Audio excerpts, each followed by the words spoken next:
सो मेरी कार को चाहिए था एक मेक ओवर, तो मैं गया स्मार्ट कार रिपेयर पे अपनी पोलो को लेकर उसको पेंट कराने। एंड मुझे इनकी सर्विस काफ़ी ज़्यादा पसंद आई। यहाँ पे आप अपनी कार के सारे मसले सॉल्व करवा सकते हैं, चाहे वो डेंटिंग हो, पेंटिंग हो, सर्विस हो या कुछ भी, यहाँ सभी सॉल्व हो जाएगा एंड वो भी काफ़ी जेन्युइन प्राइस पे।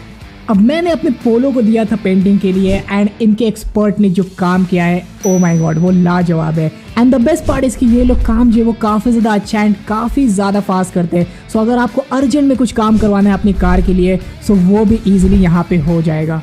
सो जाइए अपनी भी कार को लेकर स्मार्ट कार रिपेयर पे, जो कि सिचुएटेड है नरोल चंदोला रोड 5 नंबर कबाड़ी के बाजू में। एंड जो कॉन्टैक्ट्स है वो है 9824266499।